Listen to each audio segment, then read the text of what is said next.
Hi friends, আজকে তোমাদের সঙ্গে নতুন একটা টপিক নিয়ে আলোচনা করব, কিন্তু এই টপিকটা কোনো একটা পার্টিকুলার টপিক নয়। দেখতে পাচ্ছ বোর্ডে অনেক শর্ট ফর্ম লেখা আছে। আজকের টপিকটা এই শর্ট ফর্মগুলোর পুরো নামটা তোমাদের সঙ্গে শেয়ার করব এবং তারা কি কাজে লাগে এটা তোমাদের সঙ্গে শেয়ার করব। এই পড়াটা হলে কি কাজে লাগবে তোমাদের সামনে জেনপাস ইউজি পরীক্ষা, এই হেলথ রিলেটেড হোক কিংবা বায়োলজি রিলেটেড হোক, যে কোনো পরীক্ষাতেই কিন্তু তোমাদের বিভিন্ন শর্ট কোশ্চেন কিন্তু যে আসে তার মধ্যে শর্ট ফর্ম আসে। এই শর্ট ফর্মগুলোর পুরো নামটা তোমাদের কাছে প্রায়ই জানতে চাওয়া হয়, তো আজকে আমরা সেটাই ক্লিয়ার করব, শর্ট ফর্মগুলোর পুরো নাম এবং তারা কি কাজে লাগে। চলো সময় নষ্ট না করে আমরা 1 নম্বর চলে আসছি। একদম প্রথমে আছে এমআরআই। এমআরআই পুরো নাম হলো ম্যাগনেটিক রেজোনেন্স ইমেজিং। এটা কি? ম্যাগনেটিক ওয়েভ এবং রেডিও ওয়েভ, এই দুটো ওয়েভকে কাজে লাগিয়ে আমাদের বডির কোনো একটা সফট টিস্যু হোক বা অর্গান হোক বা বোন হোক, এর একটা 3D ইমেজিং করা হয়। এই পদ্ধতিকে বলা হয় ম্যাগনেটিক রেজোনেন্স ইমেজিং বা এমআরআই। নেক্সট চলে আসবো 2 নম্বরে, যেটা হলো সিটি। আমি পুরোটা লিখিনি, সিটি স্ক্যান হবে পুরোটা, আমি সি আর টিটা লিখেছি কারণ স্ক্যান মানে তো বুঝতেই পারছো, স্ক্যান শব্দটা উল্লেখ পুরোটা করাই আছে। তাহলে সিটি এর পুরো নাম কি হবে? Computed tomography. এক্ষেত্রে কি করা হচ্ছে, আমাদের বডির কোনো একটা অর্গানের মডিফাইড এক্সরে ইউজ করে তার একটা ক্রস সেকশনাল ছবি তৈরি করা হয়, যেটা অর্গানের ভেতরে কি চলছে না চলছে এটা জানতে সাহায্য করে। নেক্সট কি হলো? ইউএসজি। ইউএসজির পুরো নাম হলো আলট্রাসোনোগ্রাফি। এক্ষেত্রে কিন্তু কোনো এক্সরে ইউজ হয় না, এক্ষেত্রে একটা সাউন্ড ওয়েভ ইউজ করা হয়। ওই সাউন্ড ওয়েভ ইউজ করে কোনো একটা বডির ইন্টারনাল অর্গানের বা কোনো একটা ইন্টারনাল পার্টের যে একটা ইমেজিং তৈরি করা হয় সেটাকে বলা হয় ইউএসজি, আলট্রাসোনোগ্রাফি। পরেরটা কিন্তু খুব ইম্পর্টেন্ট, পেট। অর্থাৎ পেটের পুরো নাম হলো পজিট্রন এমিশন টোমোগ্রাফি। টোমোগ্রাফি মানে বুঝতে পারছো যে কোনো একটা স্ক্যান করা হচ্ছে, কিন্তু পজিট্রন জিনিসটা কি? ইলেকট্রনের অ্যান্টি পার্টিকেল, তাকেই বলা হয় পজিট্রন। অর্থাৎ পজিটিভলি চার্জড ইলেকট্রনকে, এক কথায় মানে খুব সহজে বোঝাতে গেলে পজিটিভলি চার্জড ইলেকট্রনকে এক কথায় বলা যায় পজিট্রন। পজি মানে পজিটিভ আর ইলেকট্রন থেকে এসে ট্রন, তাহলে পজিট্রন মানে পজিটিভলি চার্জ ইলেকট্রন। পজিট্রনের ভর এবং ইলেকট্রনের ভর কিন্তু একই হয়, কিন্তু পজিট্রন কিন্তু পজিটিভলি চার্জড হয়।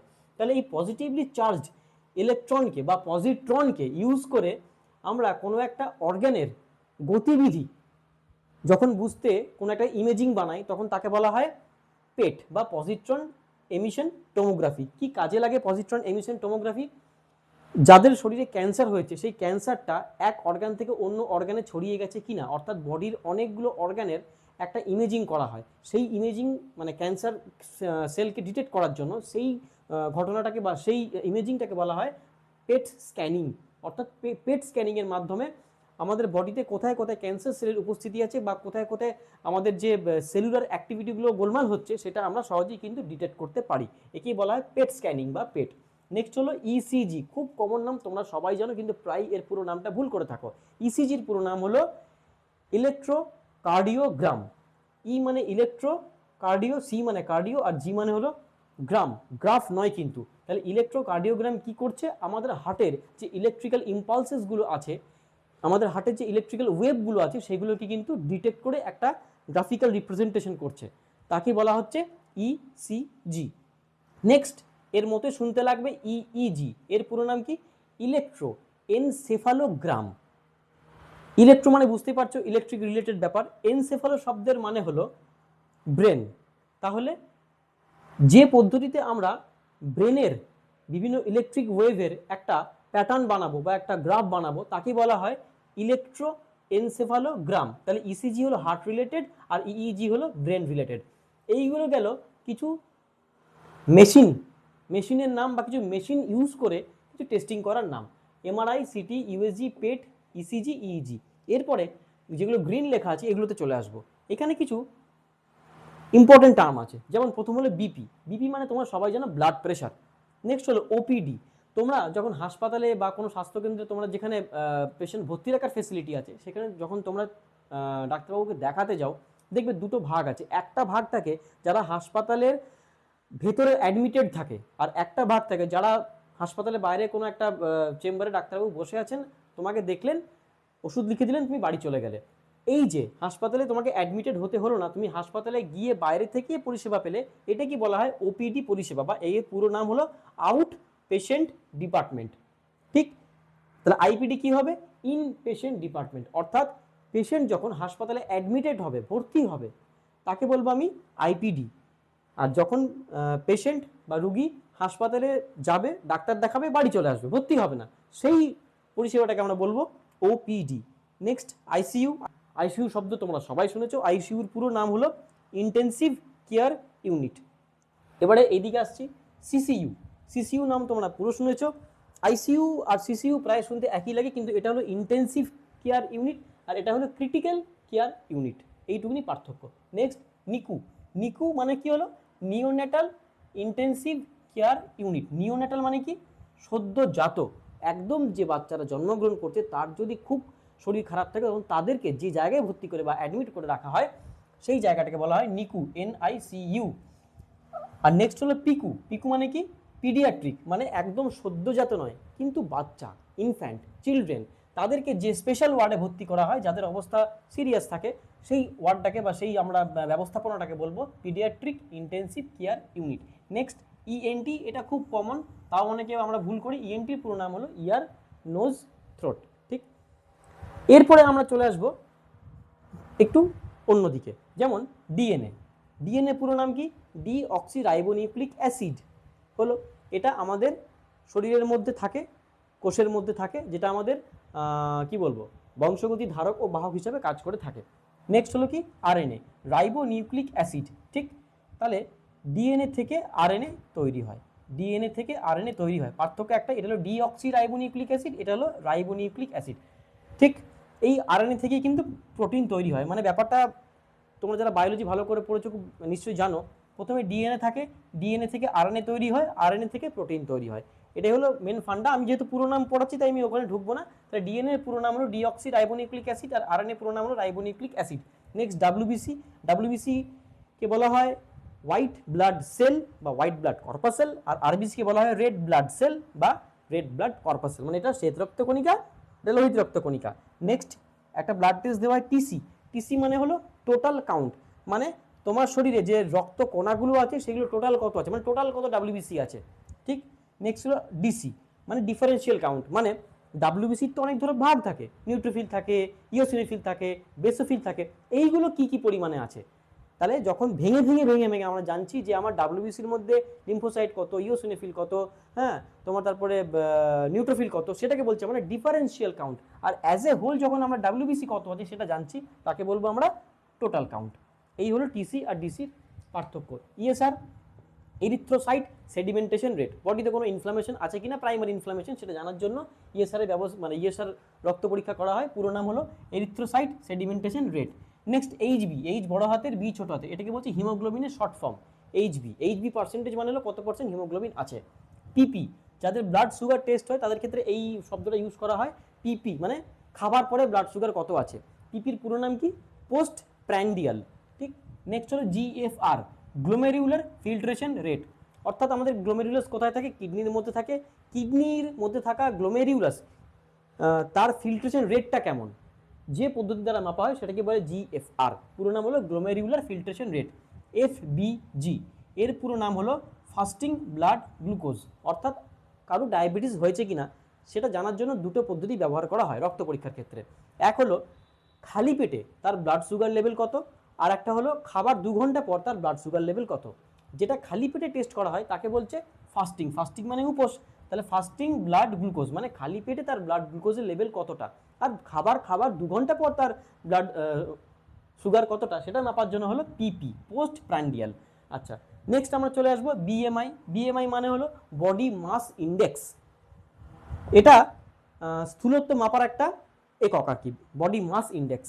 নেক্সট হলো বিএমআর, বেসাল মেটাবলিক রেট, মানে শরীরের বিপাকীয় হার কেমন। বিএমআর এর পুরো নাম হলো বেসাল মেটাবলিক রেট, আর বিএমআই এর পুরো নাম হলো বডি মাস ইন্ডেক্স। দুটোর মধ্যে কিন্তু খুব গোলায়, আবার বলছি, বিএমআই মানে হলো বডি মাস ইন্ডেক্স, বিএমআর মানে হলো বেসাল মেটাবলিক রেট, দুটো কিন্তু আলাদা। নেক্সট আসছি এইচডিএল, এগুলো ব্লাড টেস্টে কিন্তু খুব লাগে, মানে যখনই কারু সুগার, কারু কোলেস্টেরল ইত্যাদি পরিমাপ করা হয় তখন কিন্তু এই টেস্টগুলো লাগে। এইচডিএল, এইচডিএল মানে কি? হাই ডেনসিটি লাইপোপ্রোটিন, অর্থাৎ আমাদের শরীরে কিন্তু কোলেস্টেরল 2 রকমের থাকে, একটা হলো গুড কোলেস্টেরল, একটা হলো ব্যাড কোলেস্টেরল। এইচডিএলকে বলা হয় গুড কোলেস্টেরল। এইচডিএল এর পুরো নাম কি? High density lipoprotein. লাইপো শব্দের মানে কিন্তু হলো লিপিড থেকে এসে, লাইপো মানে ফ্যাট, তাহলে হাই ডেন্সিটি লাইপোপ্রোটিন। তাহলে এলডিএল কি হবে? লো ডেন্সিটি লাইপোপ্রোটিন। এই এলডিএলটা কিন্তু ভালো না শরীরের জন্য। এলডিএল কোলেস্টেরল শরীরের জন্য থাকা ভালো না, এটাই কিন্তু আমাদের আর্টারিতে জমে ব্লকেজ বা ধমনির যে বন্ধ বলে সেটা সৃষ্টি করে। তাহলে এইচডিএল মানে হলো হাই ডেন্সিটি লাইপোপ্রোটিন, এলডিএল মানে হলো লো ডেন্সিটি লাইপোপ্রোটিন। তা টিজিএল মানে কি? টিজিএল মানে হলো ট্রাইগ্লিসারাইড। টিজিএল মানে হলো ট্রাইগ্লিসারাইড, এটাও এক ধরনের ফ্যাট যেটা আমাদের রক্তের মধ্যে থাকে। ঠিক, নেক্সট কি লেখা আছে? এলএফটি। এলএফটির পুরো নাম হলো লিভার ফাংশন টেস্ট। প্রায় ব্লাড রিপোর্টে দেখতে পাওয়া যায় এলএফটি। এলএফটি পুরো নাম হলো লিভার ফাংশন টেস্ট, অর্থাৎ যে রক্ত পরীক্ষার মাধ্যমে আমার লিভার কেমন আছে সেটা জানতে পারবো, তাকে আমরা বলবো এলএফটি। তাহলে এইগুলো তোমাদের বুঝতে কোনো অসুবিধা আশা করি হলো না। এরপরে আমরা নেক্সট পার্টে চলে যাব। নেক্সট আমরা যেটা পড়বো সেটা হলো কেএফটি। কেএফটি, কেএফটির পুরো নাম হলো কিডনি ফাংশন টেস্ট, অর্থাৎ যে রক্ত পরীক্ষার মাধ্যমে কিডনির কার্যকারিতা আমরা নির্ণয় করতে পারি সেই ব্লাড টেস্টকে বা সেই পরীক্ষাকে বলা হয় কেএফটি বা কিডনি ফাংশন টেস্ট। এরপরে আমরা কিছু রোগের শর্ট ফর্মে চলে যাব। আমি বিগত যে ক্লাসগুলো করেছি সেখানে তো এগুলো আলোচনা করেইছি, কিন্তু আজকে স্পেসিফিক্যালি এগুলো আলোচনা করে দিচ্ছি। একদম প্রথম রোগ আমরা লিখব টিবি। টিবির পুরো নাম হলো, তোমরা জানো, টিউবারকিউলোসিস। ঠিক, নেক্সট হলো এইচআইভি, এটা একটা ভাইরাসের নাম, হিউম্যান ইমিউনো ডেফিসিয়েন্সি ভাইরাস। ঠিক, আর এর থেকে যে রোগটা হয় তাকে বলবো আমরা এইডস, এইডস। এইডসের পুরো নাম কি? Acquired immunodeficiency syndrome. ঠিক, তাহলে এইচআইভি ভাইরাসের নাম, আর এর জন্য যে রোগ হয় তাকে বলে AIDS, acquired immunodeficiency syndrome. Next আমরা চলে আসবো COPD, chronic obstructive pulmonary disease. লাংসের একটা রোগ এটা। এটা যারা খুব পলিউটেড অঞ্চলে থাকে বা যারা প্রচণ্ড হেভি স্মোকিং করে ওদের শ্বাস নিতে অসুবিধা হয়, লাংসে যে স্ট্রাকচার থাকে সেটা কিছুটা স্টিফেন্ড হয়ে যায় বা শক্ত হয়ে যায়, নর্মাল নিঃশ্বাস প্রশ্বাস নিতে পারে না, বারবার হাঁপানি হয়। এই রোগটাকে বলে chronic obstructive pulmonary disease. Next এখানে চলে আসবো আমরা দুটো স্ট্রাকচারের নাম, একটা সিএনএস, একটা পিএনএস। সিএনএস এর পুরো নাম হলো সেন্ট্রাল নার্ভাস সিস্টেম, আর পিএনএস এর পুরো নাম হলো পেরিফেরাল নার্ভাস সিস্টেম। ঠিক, অ্যাকচুয়ালি আরও একদম মানে সোজা খুব ইজিভাবে বললে আমাদের ব্রেন রিলেটেড, একদম ব্রেনের মধ্যে, অর্থাৎ একদম মাথার মধ্যে ব্রেনের মধ্যে যে নার্ভাস সিস্টেম থাকে তাকে বলবো সেন্ট্রাল নার্ভাস সিস্টেম, আর আমাদের গোটা বডিতে যে নার্ভাস সিস্টেম ছড়িয়ে আছে তাকে বলবো আমরা পেরিফেরাল নার্ভাস সিস্টেম। এইটাও কিন্তু খুব ইম্পর্টেন্ট কিছু শর্ট টার্ম গেল, যেগুলোর পুরো নাম কিন্তু তোমাদের প্রায় পরীক্ষার সময় জিজ্ঞেস করবে। এরপরে আমরা চলে আসব কিছু সংস্থা বা কিছু হেলথের প্রোগ্রাম এর নাম। এইগুলো কিন্তু আরও আরও আরও ভাইটাল, তাই আমি এটা আগে থেকে বোর্ডে লিখিনি, একটা একটা করে লিখবো এবং আমরা তার সম্পর্কে খুব জিস্টে কিছু কথা জানবো। একদম প্রথম সংস্থার নাম আমরা জানবো WHO। এর পুরো নাম হলো ওয়ার্ল্ড হেলথ অর্গানাইজেশন। এর হেডকোয়ার্টার অবস্থিত সুইজারল্যান্ডের জেনেভাতে। WHO-র কী কাজ? হেলথ রিলেটেড যাবতীয় যা রিসার্চ, গাইডলাইন, প্রোটোকল ইত্যাদি তৈরি করা এবং দেশে বিদেশে হেলথের প্রোগ্রামগুলোকে মনিটর করা এবং তাদেরকে ডেভেলপমেন্ট করানোই কিন্তু WHO-র মেন লক্ষ্য, ওয়ার্ল্ড হেলথ অর্গানাইজেশন। এর পরের যে সংস্থাটার নাম আমরা জানবো সেটা হলো ইউনিসেফ। খুব কমন নাম, তোমরা সবাই জানো, এইগুলো কিন্তু জেনারেল নলেজের জন্য, যে কোনো ইন্টারভিউর জন্য কিন্তু খুব গুরুত্বপূর্ণ। পুরো নাম হলো ইউনিসেফের United Nations international children emergency fund. এটা একটা ইউএস বেসড, মানে ইউনাইটেড স্টেটস আমেরিকা বেসড সংস্থা। এই সংস্থা কিন্তু মূল যেটা লক্ষ্য সেটা হলো মা এবং বাচ্চা, এই মা এবং বাচ্চার কিন্তু সার্বিক স্বাস্থ্যের উন্নতি, ইনক্লুডিং তাদের বেসিক লাইফস্টাইল, ইনক্লুডিং তাদের শরীরের বিভিন্ন রকম রোগ, ভ্যাকসিনেশন ইত্যাদি। ইউনিসেফ কিন্তু এই দিকটা দেখে। নেক্সট হলো আর একটা বৃহৎ সংস্থা যেটা হলো সিডিসি। সিডিসির পুরো নাম হলো centre for disease control and prevention. বিভিন্ন যে ডিজিজ থাকে তাদের প্রতিরোধমূলক ব্যবস্থা, গবেষণা, সেগুলো পেপার আকারে পাবলিশ করে গোটা পৃথিবীর সামনে তুলে ধরা, নতুন ট্রিটমেন্ট গাইডলাইন প্রকাশ করা ইত্যাদি। এই সংস্থা কিন্তু এটা কাজ, সিডিসি। নেক্সট যে সংস্থার নাম আমরা জানবো সেটা হলো প্যাহো। এর পুরো নাম হলো Pan American Health Organization, PAHO। এর পুরো নাম হলো প্যান আমেরিকান হেলথ অর্গানাইজেশন। বুঝতেই পারছো সংস্থাটার নাম, হেলথ রিলেটেডই যে বিভিন্ন রকম আপডেট, রিসার্চ, গাইডলাইন তৈরি করা, এবং এটা প্যান আমেরিকা বেসড। এরপরে আমরা চলে আসবো কিছু প্রোগ্রামে, যে প্রোগ্রামগুলো কিন্তু আমাদের বিভিন্ন রকম হেলথের মধ্যে চলছে এবং নানা রকম রোগকে কন্ট্রোল করতে, তাদেরকে ম্যানেজমেন্ট করতে, প্রিভেনশন করতে কিন্তু কাজে লাগছে। প্রথম যে প্রোগ্রামটা খুব ইম্পর্ট্যান্ট সেটা হলো NVBDCP। এর পুরো নাম হলো national vector borne disease control programme, অর্থাৎ ডেঙ্গু, ম্যালেরিয়া, কালাজার, জাপানি এনকেফালাইটিস, চিকনগুনিয়া, এরকম যে ভেক্টরবর্ন ডিজিজ বা পতঙ্গ বাহিত যে রোগগুলো সেগুলোকে কন্ট্রোল করার যে প্রোগ্রাম বা একটা কর্মসূচি চলে সেটার পুরো নাম হলো এনভিভিডিসিপি। এর আন্ডারে কিন্তু যাবতীয় যা প্রোগ্রামগুলো চলে। আচ্ছা, তাহলে এনভিভিডিসিপি কি? একটা কর্মসূচি, যে কর্মসূচির মধ্যে বিভিন্ন রকম পতঙ্গবাহিত রোগ, ডেঙ্গু, ম্যালেরিয়া, ফাইলেরিয়া, জাপানি এনকেফালাইটিস, কালাজার, চিকেনগুনিয়া, এই রকম ভেক্টরবর্ন ডিজিজগুলোকে কন্ট্রোল করার জন্য যাবতীয় যা কর্মসূচি গ্রহণ করা হয়ে থাকে বা কার্যকলাপ হয়ে থাকে। নেক্সট যে প্রোগ্রাম তার নাম কি? এনআইডিডিসিপি।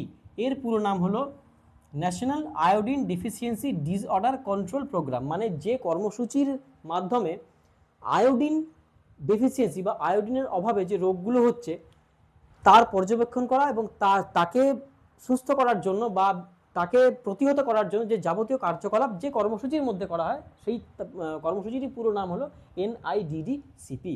নেক্সট যেটা আমরা জানবো সেটা হলো NPPCD, national programme for prevention and control of deafness. মানে কানের বধিরতাকে আটকানোর জন্য সরকারের যে কর্মসূচি চলে সেই কর্মসূচিকে বলা হয় NPPCD, national programme for prevention and control of deafness. ঠিক। নেক্সট যে প্রোগ্রামটা আছে তার নাম হলো এনপিসিবি অ্যান্ড ভিআই। এর পুরো নাম হলো national programme for control of blindness and visual impairment. মানে অন্ধত্ব এবং চোখের দৃষ্টিশক্তি কমে যাওয়া রিলেটেড বিভিন্ন যে কার্যকলাপ যে কর্মসূচির আন্ডারে করা হয় তারই পুরো নাম হলো NPCB and VI, national programme for control of blindness and visual impairment. এই গেল কিছু ইম্পর্টেন্ট স্বাস্থ্য দপ্তর দ্বারা পরিচালিত হেলথের প্রোগ্রাম বা কর্মসূচি। আরেকটা আছে NVHCP, national viral hepatitis control programme. অর্থাৎ যে কর্মসূচির দ্বারা ভাইরাল হেপাটাইটিসকে প্রতিহত করার জন্য বিভিন্ন রকম কার্যকলাপ করা হয় সেই কর্মসূচিকে বলা হয় এনভিএইচসিপি। তাহলে এই মোটামুটি আরও অনেক কর্মসূচি আছে, আমি ইম্পর্টেন্ট বা মেজর কিছু তুলে ধরলাম। তাহলে এই যে কর্মসূচিগুলো আছে এই কর্মসূচিগুলো কিন্তু আমাদের পশ্চিমবঙ্গ রাজ্য সরকার দ্বারা পরিচালিত হয় এবং এমওএইচএফ দ্বারা কিন্তু এইগুলো তদারকি করা হয়। তাহলে এই প্রোগ্রামগুলো কিন্তু খুব ইম্পর্টেন্ট প্রোগ্রাম হেলথের অ্যাসপেক্টে। যে কোনো ইন্টারভিউতে বা যে কোনো রিটেন পরীক্ষায় কিন্তু এদের শর্ট ফর্ম আসতে পারে, তোমাদের কিন্তু পুরো নাম জিজ্ঞেস করতেই পারে।